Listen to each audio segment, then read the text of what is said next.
doing panels after all of our films during the showcase this weekend, each one with a sort of with an idea of how to help our directors and anyone who's trying to be a director succeed in the industry. And tonight we're talking with Kyle after his amazing film about breaking into LA. And so we're going to kind of give you all the secrets about Really? how to do that, because you're the expert. Okay, great. So first I wanted to kind of just give everyone an idea of sort of where you started and before you were director, what you were doing. Yeah, I started as an actor. I still act out there. Got my resume and headshot at the door. But I started as an actor. I worked in theater. I did Bart on the Beach here in town. And then I really wanted to get into directing and creating my own stuff. And so I made this short film. I had a wedding cinematographer. It was $1,000, like, you know, when people make shorts. And it ended up winning Best Short on the CBC. And I got $40,000 to then use towards another short, which I wasn't. So you went out and made another short? Yeah, you'd think I'd go and make another short, but you're like, $40,000 for a short. I should do a feature. So I used. But the contract said short. The contract said short. Are they in the audience right now?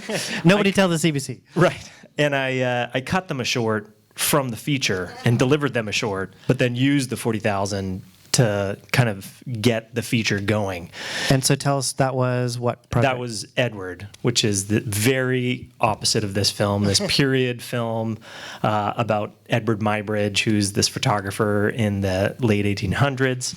And so what most people, if they got 40 grand to make a short, would make a short. So what was it that pushed you to make that sort of leap to say, screw it, we're making a movie?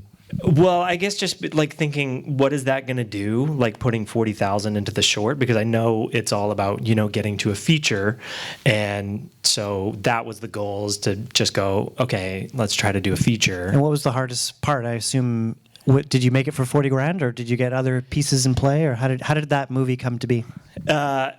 Josh Epstein, my producer and co-writer of that film, played a huge part, and we raised money. And we went to Telefilm, and Telefilm was like, "You're crazy. You've made this one short film."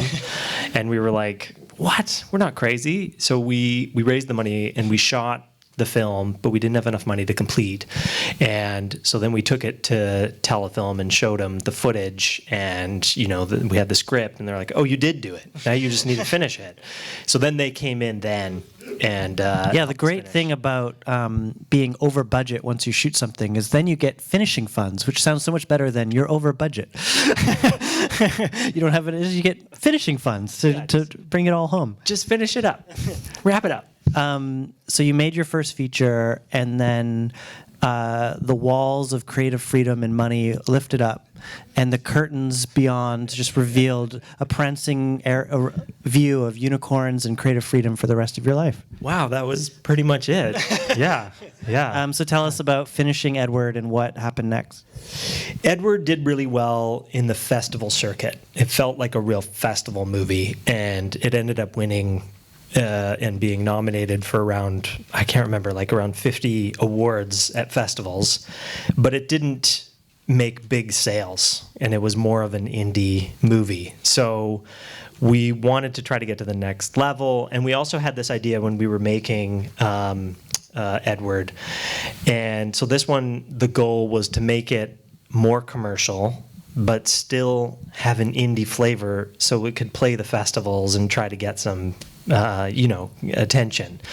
And so that was the goal. And then it got into TIFF, and then we strategized getting our sales team and the right theater, which is, a real challenge. You're talking about Adventures now. Talking about this one. And so when you, I've been there, when you've made a film, but you're like, okay, how do I get this film noticed?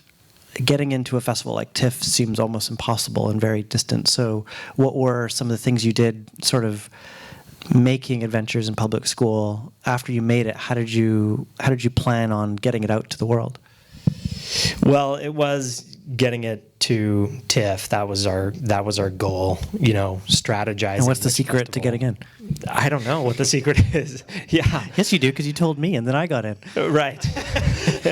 What Kyle, because I made a film that no festival was taking, and I was like, Kyle got his movie into TIFF. How do you do this? Because every film festival I'd ever been rejected from, which was all of them up to that point, even all my short films, the kind of programmers seemed like these scary, backlit, photo of just people that hate movies and filmmakers and are guarding the film festivals.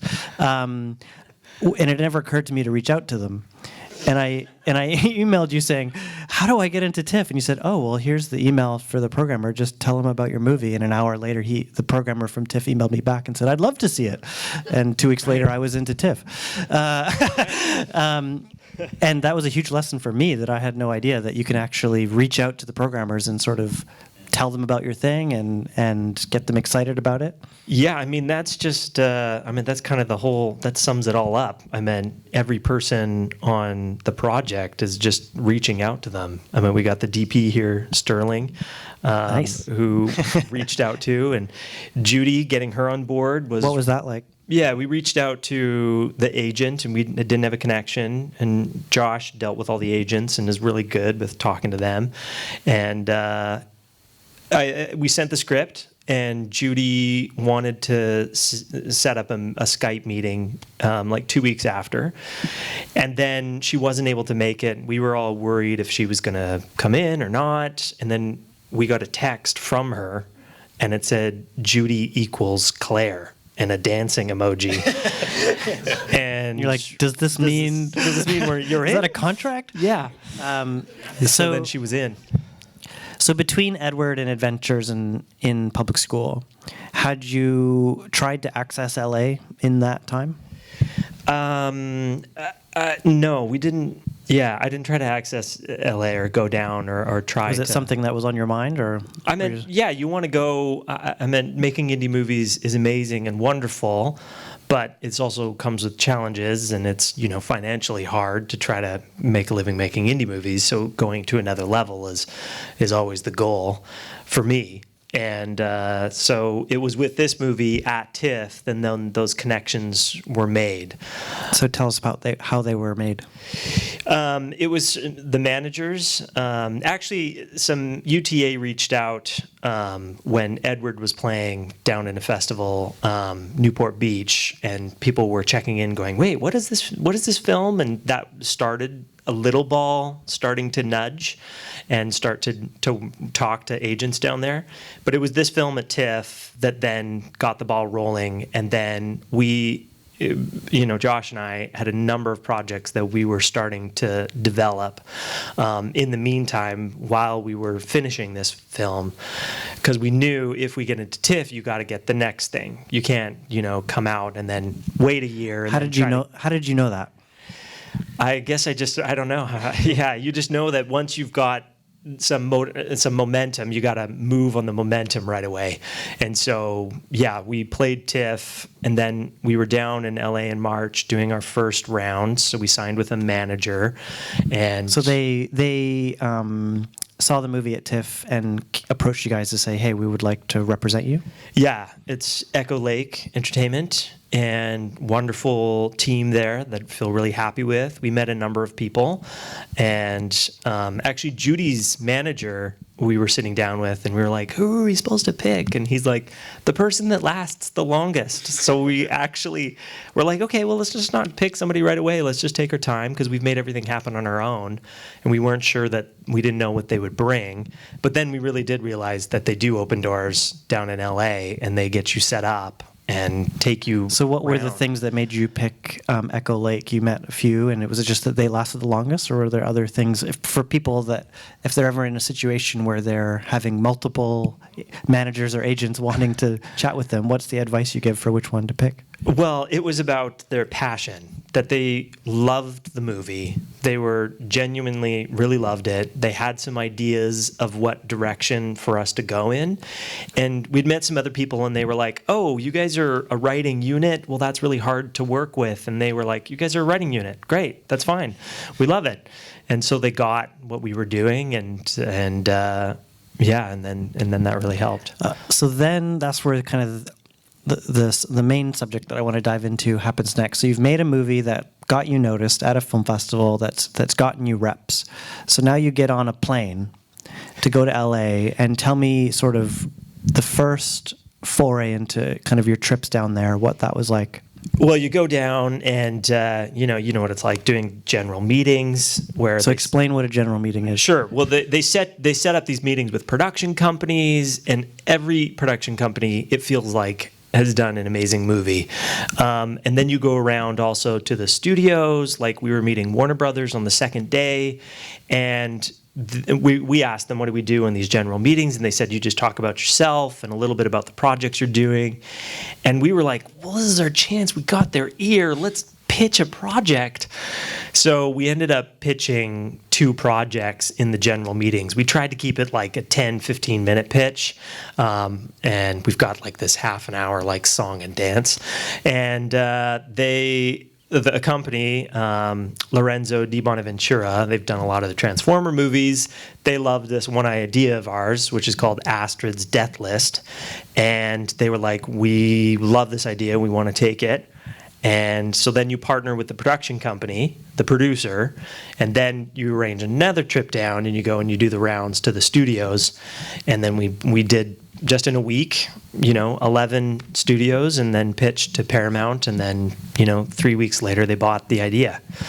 So, wow, that was a very succinct summary of the whole thing. Yeah. There's a few questions I want to ask about that. So you're doing all these, they call it the water bottle tour, because you're going to meeting after meeting after meeting where they give you water bottles at each one.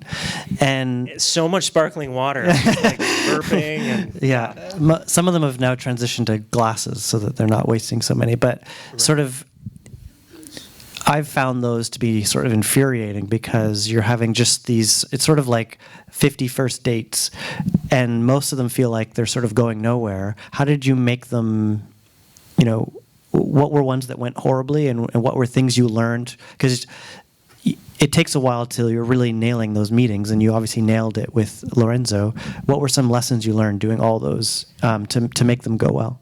I really enjoy those meetings. It feels like this small little audition that you get to do, where you know what you're going to say, but then you have to improvise around, getting into it and small talking with them, but trying to find some connection. And I think, thinking back, I think the generals went pretty well, of just because we were like, we got TIFF, we got this, we got that, and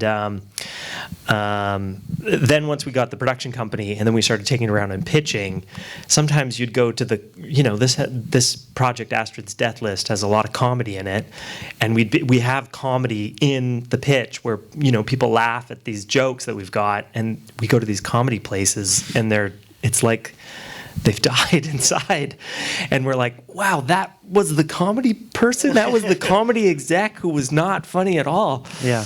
I've had someone literally fall asleep while I'm talking to them. Oh yeah, or the Apple Watch check, just or the phone on the table side look.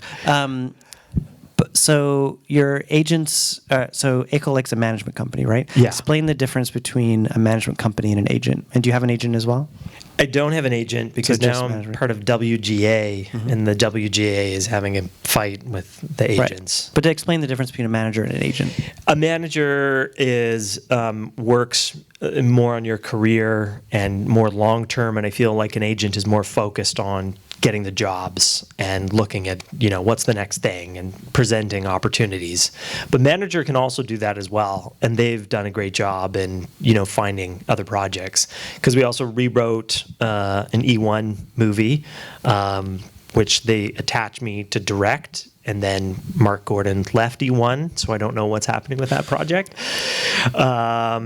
which is another thing I'm learning about LA. People quit and your things go down the tube. Happens all the time. Yeah. So you have a management company and you're meeting all these producers. The pitch that you're doing in those rooms, how do you prepare that pitch with your partner? Like, do you guys practice ahead of time? Do you figure out who's saying what? How do you make sure that pitch, you get their attention and they don't look at their watch while you're doing it? Yeah, we probably spend a few months developing a pitch, probably I don't know, maybe 6 months to developing a pitch. So it's not just like that one idea. We've got the whole thing fleshed out. We tell them the act breaks. We'll tell them the character's journey. You give a flavor. We give flavors of what the characters sound like, but then you can't get too detailed because then you start getting lost in the detail. So it's incredible what you can read. You need so much more detail. And so the other thing we don't do is working with the producer, they'll often ask for our notes, and we don't like to send it. We just like to verbally do it because that's how the execs are going to hear it. So it's just this verbal, performance. And do you include any visuals when you're pitching, or is it all just you guys? Yeah, I do. And the same thing which I did for this movie is I do a lookbook where I put together, what is the editing going to be like? What are, talking with Sterling, what are the visuals? What are the colors we're going to draw from? And then make the lookbook all look kind of the same world. And, and Astrid's Death List had all these different characters throughout, which, they commented on. And it helps them as they're taking notes, listening, to be like, oh, there's another picture to piece along with. So you have story. it on a screen that's in the room? Yeah, they've got TVs and you plug it into your laptop. And I find that I do the same thing. And there's every pitch you should have visuals because of one, everything you said, but also there's a secret, which is if you're doing something that plugs into a laptop, it means you've got to do the meeting in the boardroom with the big TV instead of their office. And right away, it feels like an important meeting because they only have important meetings in the boardroom. Right. It's where they meet their boss and all this stuff. And you usually go in first and hook up the laptop, so it's them coming into the room. Yeah. And you're already there, rather than you walking into their room and sitting on their couch and they're behind their desk. Completely changes the power. So it's. I didn't think about any of that stuff. Just having visuals puts you in the big room with all the important meetings, and they come to you, and you're at just a neutral setting, which is very key. Yeah. Always have visuals with a laptop. Have visuals. Visuals are helpful. Awesome. So you connect a producer, and that's a process where they probably get their hands on the pitch as well, right? Yeah, and then that's another thing of it's this whole free work where you start working with this producer, and there's no contract. It's just kind of a handshake, and you just start working on the pitch, and they give you notes. And I'm at one project we're working on with another set of producers. We've done 9 rounds of working on the pitch, and so we're at a certain point where we're like, let's just take this pitch out. We haven't pitched it to anybody. Yeah. So they're just trying to make sure that it's perfect. Yeah. Yeah. The hard part is you only get to go out with it once. So at the same time, you want to go out with it. Yeah. And then I found what happened after Adventures in Public School is, there's other people that started to, the reviews came out very slowly. And when it hit Netflix in the US, then there were some more reviews that happened. And that's when Fox saw it. Someone at Fox had seen the review and called up our managers and said, hey, can I look at this movie? And then we came down and then we pitched to Fox, and then they started sending us some scripts, and then I pitched as a director, and I created these lookbooks, and this is the process, which is really hard, is doing these pitches to just direct and creating these visuals and these lookbooks of like what I would do and Josh and I would do on the script. And then the managers called and they were like, good news, you got second.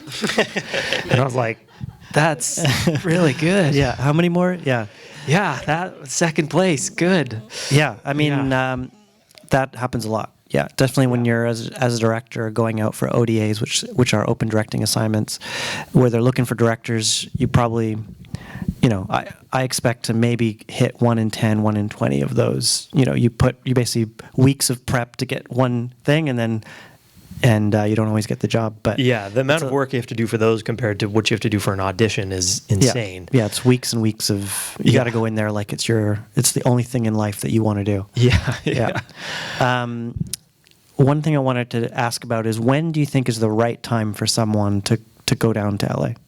I feel like having projects ready, having a script, and having something to show, something that can back you up. So I did 2 shorts, 2 features. You had a film that had just come out, and you had things to pitch at that moment. And I think if you are getting into TIFF, shortly after TIFF, you should be going down, and you should have something ready.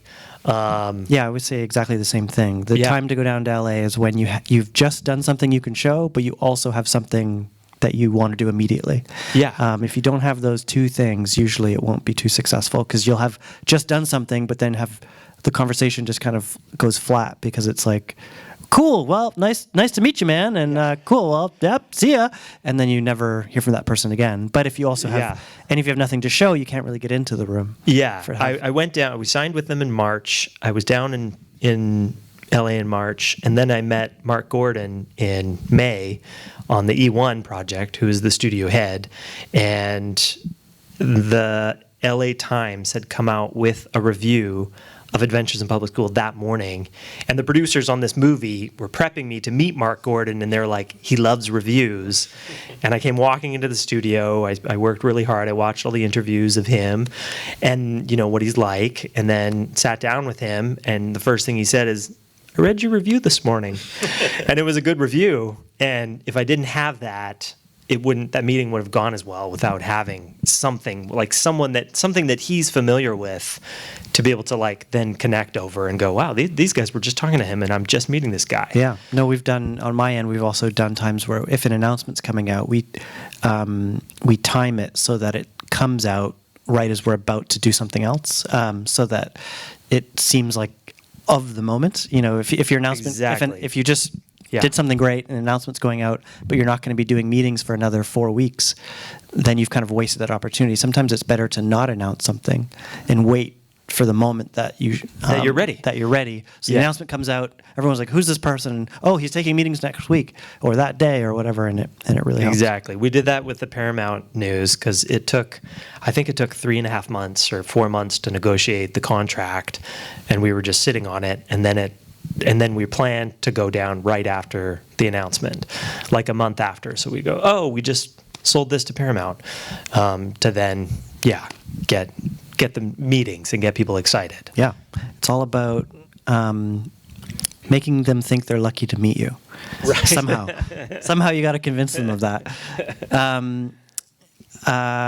Very cool. Well, we only have a few more minutes, but if anyone has any questions for Kyle, please raise your hand and we'll get a few in. About how to more secret sauce. Yep. Oh. Yeah, inspiration about what was the movie. Inspiration for this story? I was not homeschooled. I was very, very public schooled. I went to like 9 or 10 schools. Maybe I wanted to be homeschooled. Josh and I were acting in the show, and I was editing that first short film I was talking about that played the CBC, and we were, sharing hotels. And he's like, "What are you doing?" I said, "I want to get into this." And so then we started talking and said, let's do this. And we had gone to the same school together, so we kind of came from the same place. And then we started working on this. Yeah. It was originally called Public Schooled, but when we sold the movie, they wanted to change it to Adventures in Public School. Because of the letter A. Put it on the lists higher up. Yeah, a lot of films have the letter A because it puts you at the top of the list. And I was like, that is terrible. I'm like, no. And then, but if you look, you go to Air Canada. Well, yeah, exactly. And then at TIFF Top 10 and Air Canada, I was like, there's my movie, and then Blade Runner. And I'm like, what? How are those? Holy those moly. Suckers. Naming their movie with a B. And then TIFF Top 10, it was like, here's the top 10 on the website, and come see a movie. And then there was a list, and then all these short films, and they put them all on the same list, and Adventures in Public School was at the top. So Astrid's death list. No. Yeah. Always have an A. Yeah, there's one here. Yeah. When was the film made? Who asked that? Where are you? Oh, right here. Oh, over there. Secret. When was the film made? It came out 2017. I think 2017, 2018. Yeah. It was at TIFF in 2017. Yeah. It was at TIFF in 2017, and then I think it hit, the streamers in 2018. I definitely saw a trailer for it somewhere along the line. There was bits of it that I was like, oh, yeah. Oh, good. Anyways, I really enjoyed it, and I think that actors can transition to directing really effectively. And if there's time to just talk a little bit about how you worked with your cast, because the performances were so strong, and it really reflects on your directing. Sure. Well, as an actor, working with directors in TV, I feel like I've got a great experience, of looking at what I like when I'm an actor and then working with the actors. I really trust actors. They know what they're doing, just like the camera operator, the DP. They're going to have ideas just like you. So I don't give a lot of notes for the first time they go in. I make sure they know what they're doing, but I'm not really feeling like I have to direct everything they're doing. Judy's incredible. She keeps a really, really, top-notch actor. She would give new ideas every time. She'd change words and lines. So it was just like, it gave me so many different options to play with in editing. And then we usually only got about 3 or 4 takes on this. And I always want to make the actors just feel comfortable, and because you could get wrapped up in the craziness of being on set as an actor and get into their energy, the crew's energy. So I threw out doing a freebie, so going like, great. And that's another thing that directors don't do in TV is tell you they got it. They're like, great, that was good. You're just kind of lost, and you're like, what? Did you get it? And we're moving on. You have no idea what's going on. So just telling them, that was great. Now we got a free one. And then they go, oh, now I can release the pressure to try to get it right. Now I could do the crazy idea I was thinking about doing, but I didn't know if I was going to screw it up. And then tonally, to make sure everyone's on the same page, I really overtell people right at the very beginning. Go like, I get the lookbook out and just really tell each person, like, you get this? Like, I want to make sure, and I'm going to be annoying, just really overtell you. So then I don't have to be babying people on set. And so, oh my gosh, I'm forgetting the name, the movie, Juno. Juno was a reference film. I said, that's a really good tone of this. We're not trying to be funny, and we're not pushing for comedy. And so that was important. Yeah. Awesome. Yeah. One last question before we all party. Did you have one down here? Mm-hmm. No. She asked it. In the back.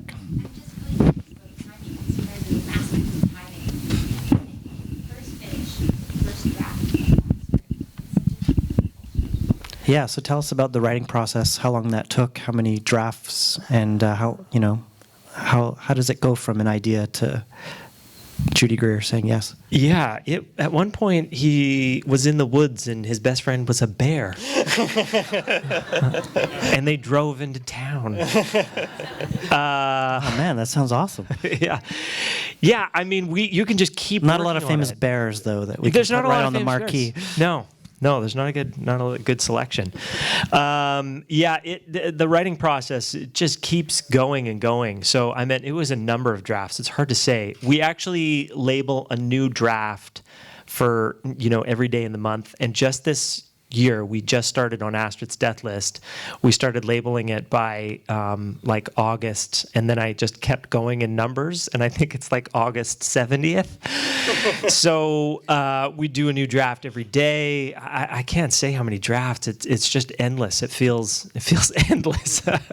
But at a certain point, we're like, we want to get this going. So it probably that was maybe 18 months, probably from starting writing to we're on set, but continually writing as we're going along. And do you do script readings along the way, or is it just showing it to friends, or how do you? Yeah, we did do some script readings with public school, but then I found that challenging because it was a very specific script of and then getting Judy in there, it was like stuff really kind of launched. And so and then we also did workshops. We went down to LA, did this workshop. We're rolling around on the floor. She was telling us stuff like she worked with the people who did Little Miss Sunshine. Her name's Joan Shekel, and we got this grant and we used the money. We're like, let's go do this crazy thing, and we went down, and she was really intense, and she's kind of looked, I think, at Josh at one point, and she was like, what do you want to do to your mom?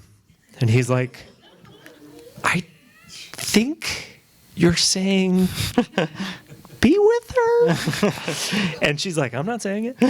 And we're like, okay, I think that's what you're going. But you see her films like Transparent and Little Miss Sunshine. She just pushes stuff as far as possible. And so that was a really good exercise with the script too, is to just push it as far as possible. Awesome. Well, I hope you all found this night really inspiring.